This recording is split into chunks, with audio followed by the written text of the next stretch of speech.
it's very much sort of the characters revisiting like, you know, places that you went to in the game, and the anime very clearly being like, remember this area? It's like, yeah, I do remember this area. So like in terms of fan service, I think this show is quite good. Would you have liked to have seen it be a little bit more for the general audience, or what do you think about No, it? That's get them out of I think the here. problem with it being more for the general audience, it would be this would have to be like a 50 episode series. Okay. Is Yoko Taro's works aren't for the general audience. You have to have a high IQ to understand Nier Yeah, Automata. for sure, bro. Also, speaking of fan service, did they do this? Is there any self-destruct yet? No, not yet. Oh, But you there's have to plenty of do that. there's plenty of upskirts so far. Good. But yeah, I'm not sure. I'm not really sure if like again, obviously being more for the general audience would be a much smarter decision. Um, that's obviously how you make a more successful product. Um, in terms of whether I think it would have made for a better like story or a better viewing experience, I'm not too sure. Again, like making the sort of video gamey feel go away in a video game adaptation for an anime is very tricky, especially when you're dealing with a character like 2B. And it's hard to, because 2B, like as simple as she is on the surface, like there is, once you've gone through the story and you sort of know um, what her real motivations are, like what her, like, like her real purpose is, Mhm. it's very easy. It's obviously a lot easier to pick up on why she, behaves the way she does, why she says the things she says to certain characters. Um, and I don't really think there's any way to sort of subtly hint at that, um,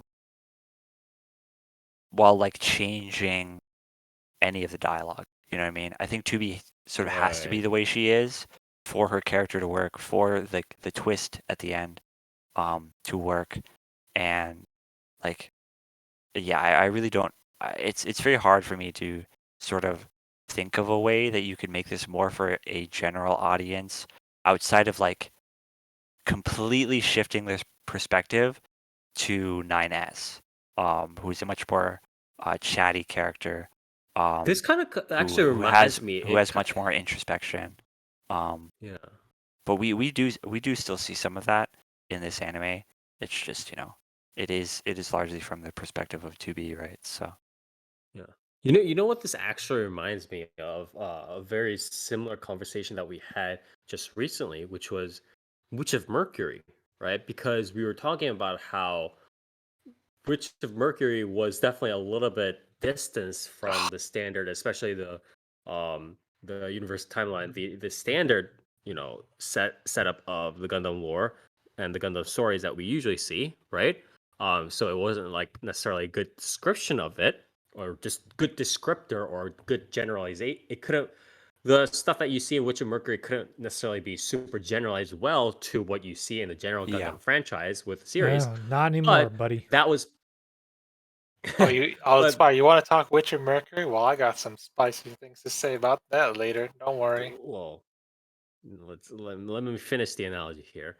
But the point was that it was done so to make it more palatable, quote unquote, to the general audience. So it did take that sort of road less traveled, whereas Nier sort of stuck to its guns and said, no, this is going to be for the people who know Nier. And especially since if we don't make it for the people who uh, know Nier and we try to make it for everybody, then a lot of these character stories and interactions are going to end up veering off from what they originally were, right? yeah, So those are the sort of the two contrasts that I see in these yeah. It's discussions. definitely I imagine it was a real tug of war. I'm sure production um probably squabbled and stuff, but I do respect the series for sort of sticking to its guns. just sort of uh, attempting to give the fans, what they want, or at least what they assume that the fans want. Right. But yeah, it's really hard to say whether it will, pay off in the end, whether it will be um, like whether it will stand on its own, right? Right. Because a lot of the times when you do a video game adaptation, it's either very unique, right? Like it's a Mhm. completely anime original story, like something, say, God Eater, right? Mhm. And you always run into the issue where it being unique typically means the fans they don't really care. You know what I mean? Yeah, the fans just Because want their stuff. yeah, because the fans are, in terms of like again taking God Eater into example, when the fans hear a God Eater anime, they want to see the story of the game that they like to be Yeah, exactly. animated, right? But Exactly. then, when you have a video game story sort of trying to be adapted, there's a lot of struggles there, and there's a lot of things that you have to cut out. There's a lot of things you have to truncate, um, and sometimes it just doesn't work.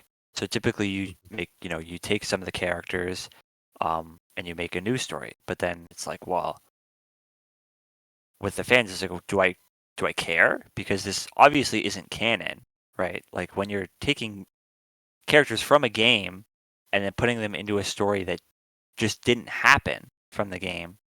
Right, right, Like right. it's not even like it's like it's not even happening. It's not even Inevitably, also relevant. because the story is the characters are the characters Yeah, to a very integral extent. You can't really in a story you can't really separate the story from the characters because that is what forms the reader's perception of said characters, yeah. The right? the characters sort of develop with the story, and so when you take those characters and put them into another different story, are they really the same characters? Or are they just Right, people? exactly, Or are they exactly. just people wearing the faces of those characters? Right?